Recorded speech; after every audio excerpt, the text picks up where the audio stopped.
తెలంగాణలో త్వరలో కులగణన చేపట్టనున్నట్లు ముఖ్యమంత్రి రేవంత్ రెడ్డి తెలిపారు. బీసీ, ఎస్సీ, ఎస్టీ సంక్షేమ విభాగాలపై ముఖ్యమంత్రి సచివాలయంలో సమీక్ష నిర్వహించారు. ఈ సందర్భంగా ఎన్నికలకు ముందు ఇచ్చిన మాట ప్రకారం కాంగ్రెస్ ప్రభుత్వం కులగణన చేపట్టాలని అధికారులను ఆదేశించారు. అదే భవనాల్లో ఉన్న సంక్షేమ గురుకుల పాఠశాలలకు సంబంధించిన పూర్తి వివరాలను అందించాలని, వీటికి సొంత భవనాలను నిర్మించేందుకు ప్రతిపాదనలు సిద్ధం చేయాలన్నారు. యుద్ధ ప్రతిపాదికన భవనాల నిర్మాణానికి సరిపడే స్థలాలను గుర్తించాలని సూచించారు. స్కూల్ భవనాల నిర్మాణానికి ఎంత ఖర్చు అవుతుందో అంచనా వేసి బడ్జెట్ ప్రతిపాదనలను సిద్ధం చేయాలని సూచించారు. ప్రభుత్వ హాస్టళ్లకు, గురుకులాల్లో చదువుతున్న విద్యార్థులకు ఇచ్చే డైట్ ఛార్జీలు, కాస్మెటిక్ ఛార్జీలు, వంట బిల్లులు పెండింగ్ లేకుండా చూడాలన్నారు. గ్రీన్ ఛానల్ ద్వారా చెల్లింపులు చేయాలన్నారు. మహాత్మా జ్యోతిరావు పూలే ఓవర్సీస్ స్కాలర్షిప్స్ పథకాన్ని మరింత సమర్థవంతంగా అమలు చేయాలని, ఈ పథకం గతంలో కంటే ఎక్కువ మందికి అందేలా చూడాలన్నారు. ర్యాంకింగ్ ఆధారంగా విదేశాల్లోని టాప్ యూనివర్సిటీలను గుర్తించి ఫ్రేమ్వర్క్ తయారు చేయాలని ఆదేశించారు. బీసీ, మైనార్టీ, గిరిజన సంక్షేమ శాఖలపై ముఖ్యమంత్రి సమీక్ష నిర్వహించారు. కళ్యాణ లక్ష్మి, షాదీ ముబారక్ లబ్ధిదారులకు 1 లక్ష రూపాయలతో పాటు తులం బంగారం ఇచ్చేలా ప్రణాళికలు రూపొందించాలన్నారు. సీఎం రేవంత్ రెడ్డి ప్రతి లోక్సభ నియోజకవర్గానికి ఒక బీసీ స్టడీ సర్కిల్ ఏర్పాటుపై అధ్యయనం చేయాలన్నారు. కళ్యాణ లక్ష్మి, షాదీ ముబారక్ లబ్ధిదారులకు తులం బంగారం ఇచ్చేలా అంచనాలు రూపొందించాలని ముఖ్యమంత్రి రేవంత్ రెడ్డి అధికారులకు సూచించారు. ఎన్నికల్లో ఇచ్చిన హామీ మేరకు లబ్ధిదారులకు 1 లక్ష రూపాయలతో పాటు తులం బంగారం ఇచ్చే ప్రణాళికలు రూపొందించాలన్నారు. శనివారం ఆయన సచివాలయంలో బీసీ, మైనార్టీ, గిరిజన సంక్షేమ శాఖలపై సమీక్ష జరిపారు. సమీక్షకు మంత్రులు పొన్నం ప్రభాకర్, సీతక్క, ప్రభుత్వ సలహాదారులు, షబ్బీర్ అలీ, సంబంధిత అధికారులు హాజరయ్యారు. ప్రతి లోక్సభ నియోజకవర్గానికి ఒక బీసీ స్టడీ సర్కిల్ ఏర్పాటు చేయడంపై అధ్యయనం చేయాలన్నారు. సీఎం రేవంత్ రెడ్డి సంక్షేమ హాస్టళ్లకు గ్రీన్ ఛానల్ ద్వారా నిధుల విడుదలకు ప్రణాళికలు సిద్ధం చేయాలన్నారు. అలాగే గురుకుల పాఠశాలలకు సొంత భవనాలు నిర్మించేలా స్థలాలు గుర్తించాలని తెలిపారు. ఆ భవనాల నిర్మాణానికి అంచనా వ్యయం రూపొందించాలని ఆదేశించారు. పలు ప్రవేశ పరీక్షలకు కన్వీనర్లను ఉన్నత విద్యామండలి నియమించిందని ఎఫ్సెట్ కన్వీనర్గా జేఎన్టీహెచ్ ప్రొఫెసర్ బిడిఎన్ కుమార్ను నియమించారు. పీజీఈసెట్ కన్వీనర్గా JNTUH professor Aruna Kumari, ICET కన్వీనర్గా యూకే ప్రొఫెసర్ ఎస్ నరసింహాచార్యని నియమించారు. ఈసెట్ కన్వీనర్గా OU professor Sriram Venkatesh, LAWCET PG LCET కన్వీనర్గా ఓయూ ప్రొఫెసర్ విజయలక్ష్మికి బాధ్యతలు అప్పచెప్పారు. హెడ్సెట్ కన్వీనర్గా ఓయూ ప్రొఫెసర్ మృణాలి, పీఈసెట్ కన్వీనర్గా ఓయూ ప్రొఫెసర్ రాజేష్ కుమార్ను ఉన్నత విద్యామండలి నియమించింది. రాష్ట్ర విభజనతో సచివాలయానికి దూరమైన ఉద్యోగుల్లో సీఎం రేవంత్ రెడ్డి నిర్ణయం హర్షాన్ని నిలిపింది. గత ప్రభుత్వం హయాంలో సొంత రాష్ట్రానికి వచ్చిన తృప్తి లేకుండా అప్పటి సచివాలయం ఉద్యోగుల సంఘం చేసిన తప్పిదాలకు దిద్దుబాటు జరిగింది. దీంతో సీఎం రేవంత్ రెడ్డికి ధన్యవాదాలు తెలుపుతున్న సచివాలయ ఉద్యోగుల సంఘం నేతలతో మా political bureau chief Srinivas face to face. సచివాలయంలో ఉద్యోగం చేసుకునే యోగం కల్పించారు కొత్త ప్రభుత్వంలో సీఎం రేవంత్ రెడ్డి. తాజాగా ఆ ఫైల్పై సంతకం పెట్టడంతో ఆ ఉద్యోగులంతా హర్షం వ్యక్తం చేస్తున్న పరిస్థితి. మనతో ఆ ఉద్యోగ సంఘాల నేతలు ఉన్నారు, వారిని మాట్లాడించే ప్రయత్నం చేద్దాం. చెప్పండి, మీరు ఇంత హర్షం వ్యక్తం చేయడానికి కారణం ఏంటి? మీ సమస్య ఏంటి? మేము 2014లో బైబకేషన్లో మమ్మల్ని ఏపీకి అలర్ట్ చేశారు సార్. అలర్ట్ చేసినాక మేము ఇక్కడికి రావడము 2021లో మేము ఇక్కడికి వచ్చినాం. కాకపోతే ఇక్కడికి వచ్చినాక మేము జాయిన్ అయ్యింది సెక్రటేరియట్, వర్క్ చేసేది సెక్రటేరియట్. ఏపీలో కూడా సెక్రటేరియట్లోనే చంద్రబాబు గారు తీసుకున్నారు. ఇక్కడికి వచ్చినాక మమ్మల్ని చెట్టుకొక్కరు గుట్టకొక్కరు వేసేశారు. కొంతమంది డిస్టిక్లో కూడా వేసేశారు సార్.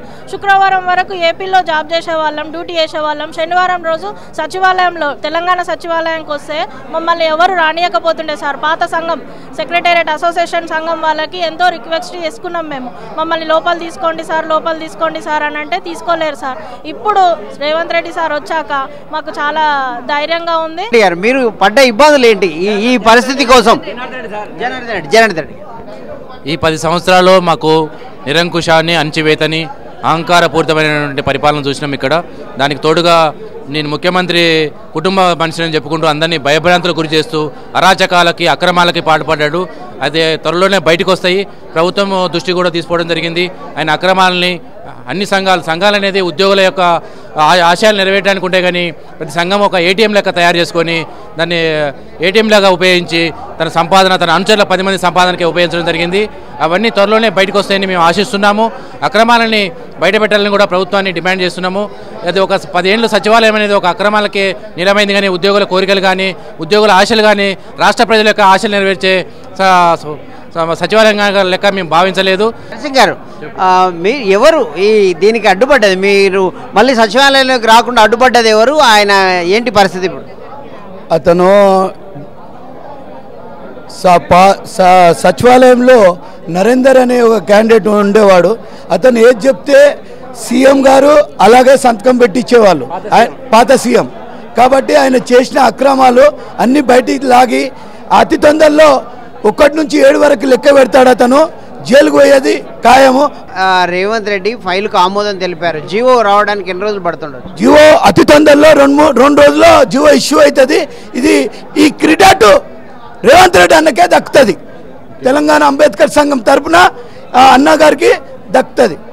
మీ ఇబ్బందులు చెప్పండి. ఎన్ని రోజులుగా మీరు ఎట్లా గడిపారు? నేను ఇక్కడ doctor B R Ambedkar secretary employees association president అండి. ఇక్కడ నేను తెలంగాణలోనే ఉంటున్నాను. కాకపోతే వాళ్ళందరూ 148 మంది ఎంప్లాయీస్ కోసం 10 ఏళ్ల నుంచి పోరాటం చేస్తున్నాం. ఈ నిర్ణయంతో ఇన్ని రోజులు పడ్డ కష్టాలను తొలగినట్లుగా వాళ్ళు చెప్తున్న పరిస్థితి. కొత్త ప్రభుత్వంలో అన్నీ కూడా ఉద్యోగులకు ఉత్సాహపూరితమైనటువంటి వాతావరణం కల్పించి ప్రభుత్వానికి ప్రజలకు మేలు జరిగే విధంగా మేము కూడా పనిచేస్తామనే వాతావరణం మాకు కల్పిస్తున్నారన్న ఒక హర్షం వ్యక్తమవుతుంది. చూద్దాం ఇక ముందు ఉద్యోగస్తులకు ఇంకా ఎలాంటి శుభవార్తలు అందుతాయో వేచి చూడాల్సిందే. వీడియో జర్నలిస్ట్ మధుతో శ్రీనివాస్, సిటీ విజన్, హైదరాబాద్. హైదరాబాద్ బంజారా హిల్స్లోని ఇంటిగ్రేటెడ్ కమాండ్ అండ్ కంట్రోల్ సెంటర్లో పోలీసు ఉన్నతాధికారులు సమావేశమయ్యారు. ప్రభుత్వ విభాగాల సమన్వయం కోసం హైదరాబాద్ సిపి కొత్తపేట శ్రీనివాసరెడ్డి అధ్యక్షతన అధికారులు భేటీ అయ్యారు. హైదరాబాద్లో ట్రాఫిక్ సమస్యల పరిష్కరించడంపై సమావేశంలో ప్రధాన ఎజెండాగా సైబరాబాద్, రాచకొండ సిపిలు అవినాష్, మహంతి, సుధీర్ బాబుతో పాటు డీసీపీలు, జలమండలి commissioner Danakishore, GHMC commissioner Ronald Rose, tri commissionerate పరిధిలోని జీహెచ్ఎంసీ అధికారులు సమావేశంలో పాల్గొన్నారు. ప్రధానంగా 3 కమిషనరేట్ల పరిధిలో గత కొద్ది రోజులుగా తీవ్ర ట్రాఫిక్ సమస్యల దృష్ట్యా సమస్య పరిష్కారంపై ఈ సందర్భంగా చర్చకు వచ్చింది. ట్రాఫిక్ సమస్యలతో పాటు ఎన్ఫోర్స్మెంట్ పై అధికారులు చర్చిస్తున్నారు. హైదరాబాద్, రంగారెడ్డి, సంగారెడ్డి, యాదాద్రి కలెక్టర్లతో పాటు ట్రాఫిక్, మెట్రో రైలు, జలమండలి, ఎలక్ట్రిసిటీ, హెచ్ఎండిఏ అధికారులు ఈ సమావేశంలో పాల్గొన్నారు.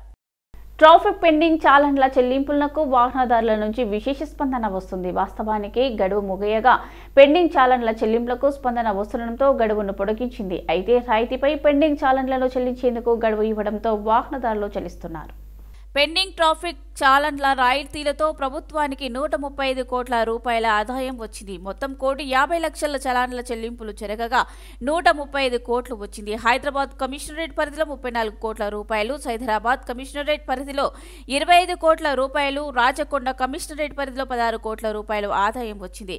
రాష్ట్ర వ్యాప్తంగా మొత్తం పెండింగ్ చాలన్లు 3,59,00,000 ఉండగా 42.38% చాలన్లకు మాత్రమే చెల్లింపు జరిగాయన్నారు. దాదాపు 1,50,00,000 చాలన్ల చెల్లింపులు జరిగాయి. పెండింగ్ ట్రాఫిక్ చాలన్లపై భారీ డిస్కౌంట్ ఆఫర్ చేశారు. ఆటో, బైక్ వాహనాలపై 80%, కార్లు, జీప్లపై 60%, తోపుడు బండ్లు వంటి వాటి మీద 90%, ఆర్టీసీ బస్సులపై 90% డిస్కౌంట్స్ ఇచ్చారు. మోదీని ఎదుర్కొని బీజేపీని ఓడించాలంటే బలమైన ప్రాంతీయ నేతలతో మాత్రమే సాధ్యమని బీఆర్ఎస్ కార్యనిర్వాహక అధ్యక్షుడు, మాజీ మంత్రి కేటీఆర్ పేర్కొన్నారు. బీఆర్ఎస్ ను అంతం చేసేందుకు కాంగ్రెస్, బీజేపీ రహస్య ఒప్పందంతో సాగుతున్నాయని ఆయన ఆరోపించారు. లోక్సభ ఎన్నికల సన్నాహకాల్లో భాగంగా హైదరాబాద్ జూబ్లీహిల్స్ అసెంబ్లీ నియోజకవర్గ బీఆర్ఎస్ కార్యకర్తల సమావేశానికి యూసుఫ్ పడలు నిర్వహించారు.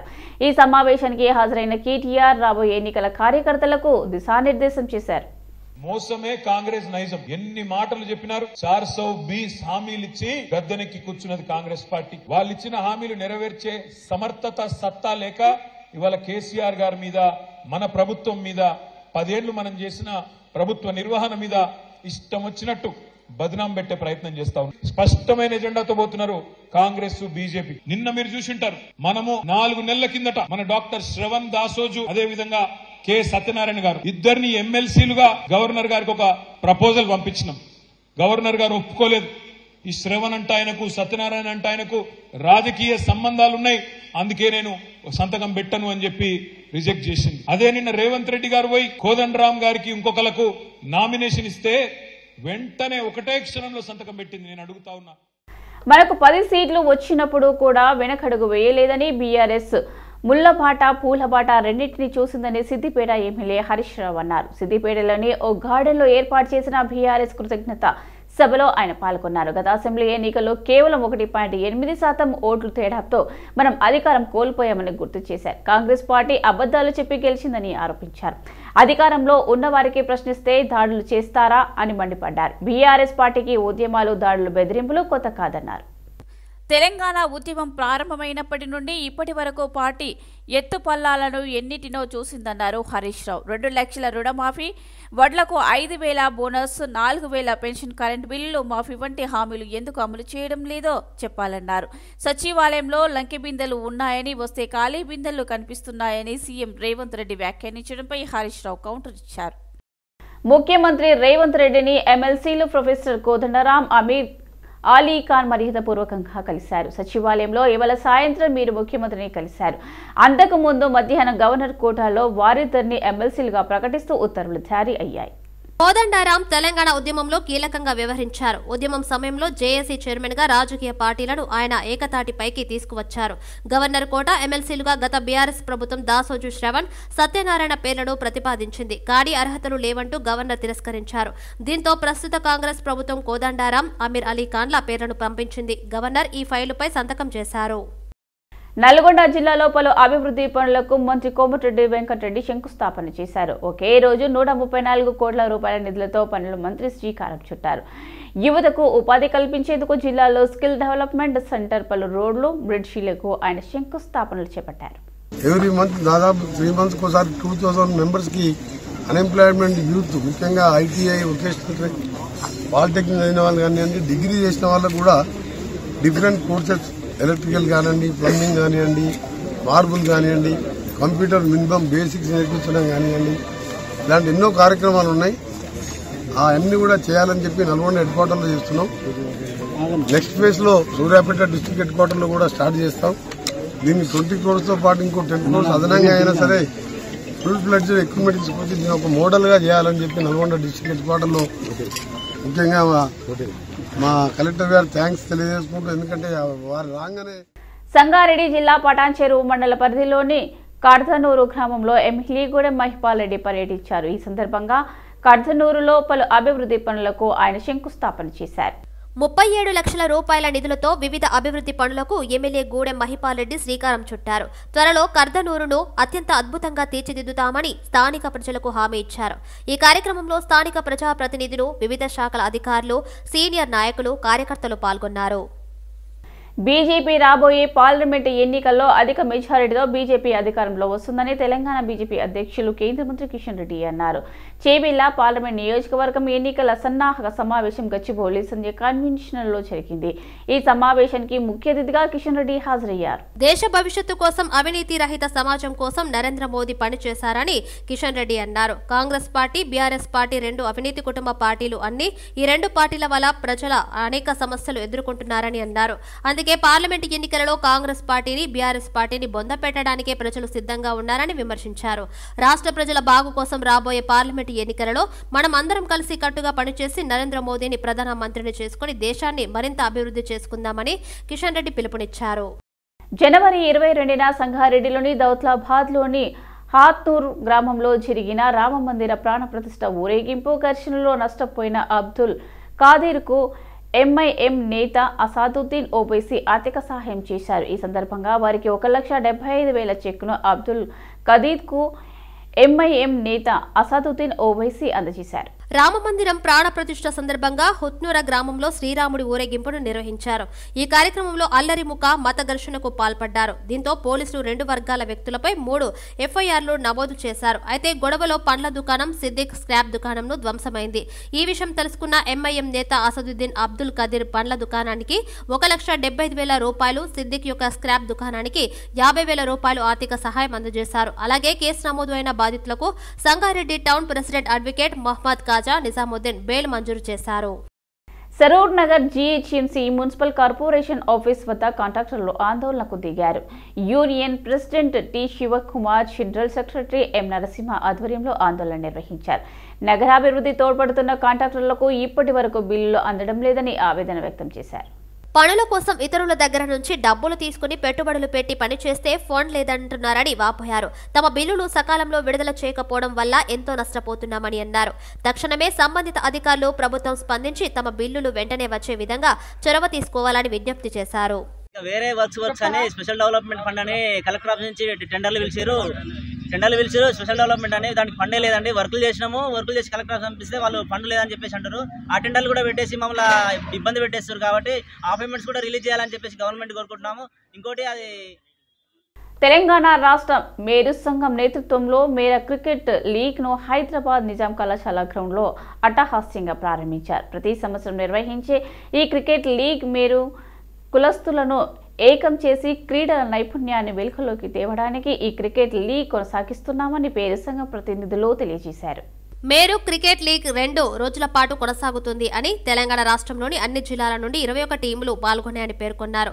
ఆడిన వారికి విజేతలైన క్రికెట్ క్రీడాకారులకు తగిన ప్రైజ్ మనీతో పాటు బహుమతులు ప్రదానం చేస్తున్నట్టు తెలియజేశారు. గతంలో కనివిని ఎరుగని రీతిలో ఎంతో మంది మేరుకుల క్రీడాకారులు ఈ టోర్నమెంట్లో పాల్గొనడం ఎంతో సంతోషంగా ఉందని మేరు సంఘం ట్రస్ట్ చైర్మన్ పొడిశెట్టి నరసింహారావు, మాజీ అధ్యక్షుడు పెండ్యాల చంద్రమోహన్లు సంతోషం వ్యక్తం చేశారు. మేరు కులస్తులందరూ ఒక తాటిపైకి వచ్చి మేరు కులస్తుల అభివృద్ధికి ముందుకు రావాలని వారు కోరారు. ఇలాంటి స్వచ్ఛందంగా నిర్వహించే కార్యక్రమాలతో మనలో ఉన్న క్రీడా నైపుణ్యాన్ని వెలుగులోకి తేవడానికి ఎంతో దోహదపడుతుందని అన్నారు. మేడ్చల్ జిల్లా గట్కేసర్ టౌన్ లో నేడు జరగనున్న గట్టు మైసమ్మ అమ్మవారి జాతరకు ఆలయ కమిటీ సభ్యులు, ప్రభుత్వ అధికారులు దాదాపు అన్ని ఏర్పాట్లు పూర్తి చేశారు. రెవెన్యూ, మున్సిపల్, ఎండోమెంట్ శాఖ అధికారులు భక్తులకు ఎలాంటి ఇబ్బందులు కలగకుండా అన్ని రకాల మౌలిక వసతులు ఏర్పాటు చేశారు. గట్కేసర్లో జరిగే గట్టు మైసమ్మ అమ్మవారి జాతరకు అధికారులు భారీగా ఏర్పాటు చేశారు. ఎటువంటి అవాంఛనీయ సంఘటనలు జరగకుండా పోలీసులు భారీ బందోబస్తు ఏర్పాటు చేశారు. స్థానిక CI Mahender Reddy, Malkajgiri DCP, ACP ఆధ్వర్యంలో 4 పార్ట్లను ఏఆర్ పోలీసులు మరియు ట్రాఫిక్ పోలీసులతో పటిష్టమైన పోలీసు బందోబస్తు ఏర్పాటు చేశారు. భక్తులు కూడా ఆలయ కమిటీ సభ్యులను మరియు అధికారులకు సహకరించాలని, జాతర సాఫీగా కొనసాగాలని వారు అన్నారు. జూబ్లీ హిల్స్ నియోజకవర్గ సమీక్ష సమావేశం తర్వాత బయలుదేరిన కేటీఆర్ ట్రాఫిక్ రద్దీతో యూసఫ్గూడ నుంచి తెలంగాణ భవన్ కు ఆటోలో వచ్చారు. అదే సమయంలో ఆటో డ్రైవర్ల సమస్యలు, కష్టాలు కూడా అడిగి తెలుసుకున్నారని ఆయన తెలిపారు. ఆర్టీసీ బస్సుల్లో మహిళలకు ఉచిత ప్రయాణంతో తాము ఇబ్బందులు ఎదుర్కొంటున్నామని, ప్రభుత్వంపై ఒత్తిడి తీసుకురావాలని ఆటో డ్రైవర్ కోరినట్లు కేటీఆర్ చెప్పారు. బీఆర్ఎస్ వర్కింగ్ ప్రెసిడెంట్ కేటీఆర్ ఆటోలో ప్రయాణించారు. యూసఫ్గూడ నుండి జూబ్లీ హిల్స్ లో తెలంగాణ భవన్ వరకు ఆయన ఆటోలో వెళ్లారు. పార్లమెంట్ ఎన్నికల నేపథ్యంలో నియోజకవర్గాల వారీగా విస్తృత స్థాయి కార్యకర్తల సమావేశం నిర్వహించాలని బీఆర్ఎస్ నిర్ణయించింది. ఇందులో భాగంగా జూబ్లీ హిల్స్ నియోజకవర్గ విస్తృత స్థాయి కార్యకర్తల సమావేశం యూసఫ్గూడలో పాల్గొని కార్యకర్తలను ఉద్దేశించి ప్రసంగించారు. సమావేశం అనంతరం కారులో కాకుండా ఆటోలో బయలుదేరి తెలంగాణ భవన్ కు చేరుకున్నారు. భద్రతా సిబ్బంది సైతం ఆయనను ఆటోలోనే అనుకరించారు.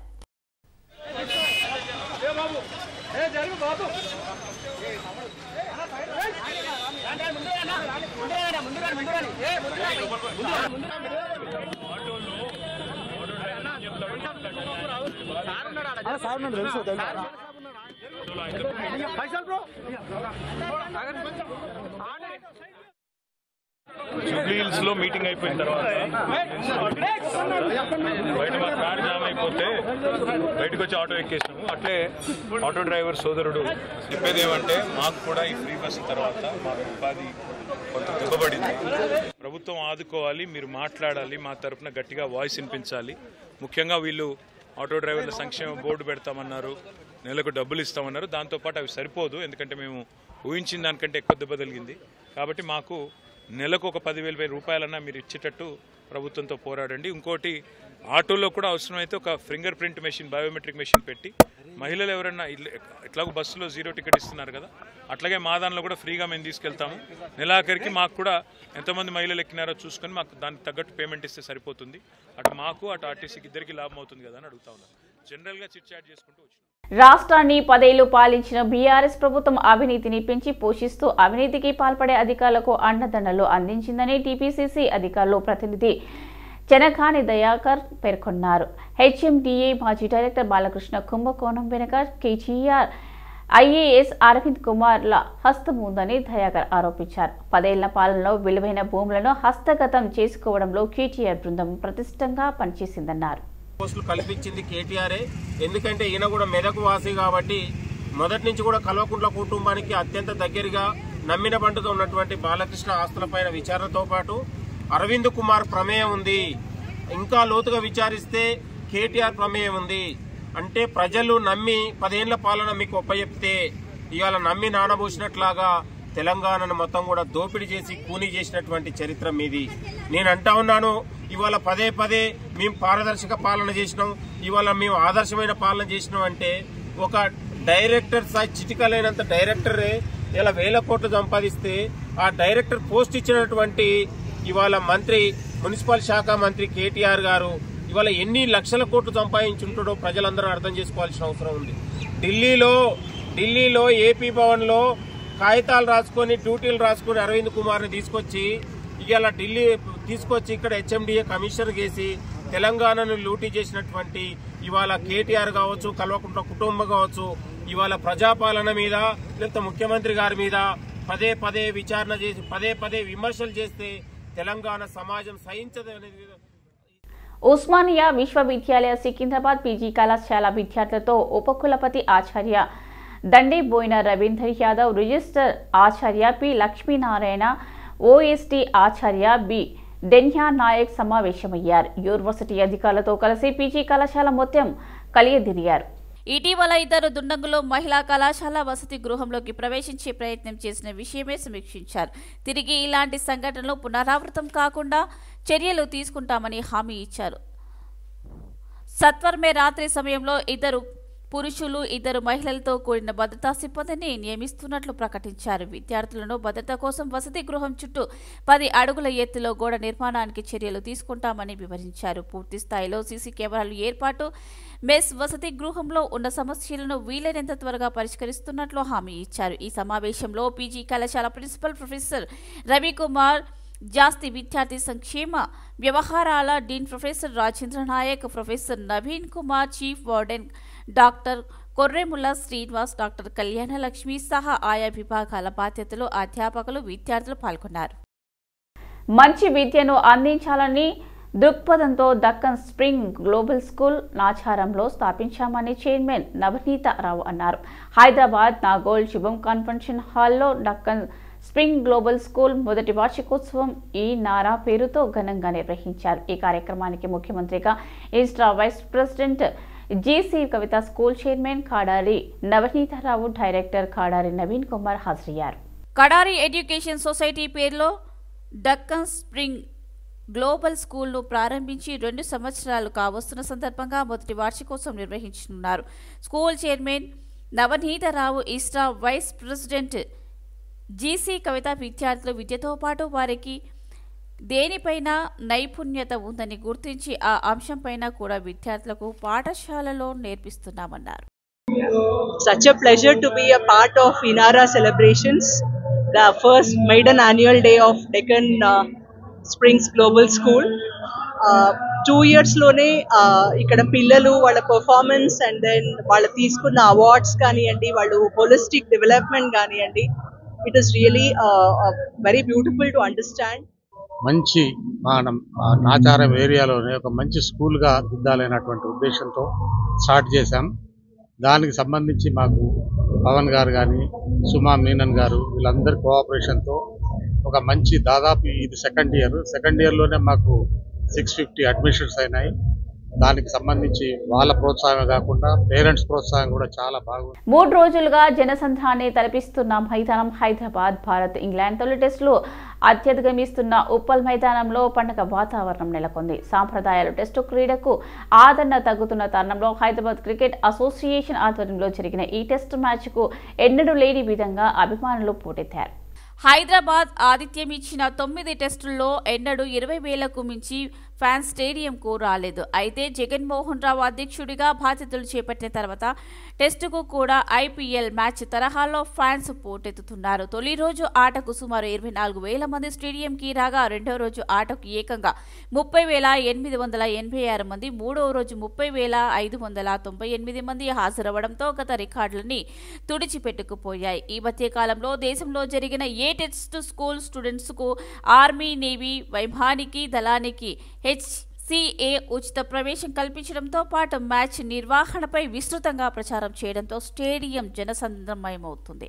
స్టేడియానికి విచ్చేస్తున్న అభిమానులకు ఎలాంటి ఇబ్బందులు కలగకుండా చూసేందుకు HCA అధ్యక్షుడు జగన్మోహన్ రావు స్వయంగా మైదానంలోని అన్ని స్కాడ్లను తనిఖీ చేశారు. ఒక దగ్గర సమోసాలో అధిక ధరకు విక్రయిస్తున్నారని తెలిసి అతడికి హెచ్చరించి బయటకి పంపించేశారు. ఆ తర్వాత సాయుధ దళాల ఉద్యోగులు వారి కుటుంబాల దగ్గరకు వెళ్లి సదుపాయాలు ఎలా ఉన్నాయని అడిగి తెలుసుకున్నారు. వారు ఉచితంగా అనుమతించడం, తాగునీరు అందించడం పట్ల హర్షం వ్యక్తం చేశారు. అనంతరం స్కూల్ స్టూడెంట్స్ వద్దకు వెళ్లి ఉచిత భోజనం సరిగ్గా అందుతుందో లేదో పిల్లల్ని అడిగి తెలుసుకున్నారు. వారంతా సంతృప్తి వ్యక్తం చేయడంతో పాటు ప్రత్యక్షంగా మ్యాచ్ చూసే అవకాశం కల్పించేందుకు కృతజ్ఞతలు తెలిపారు.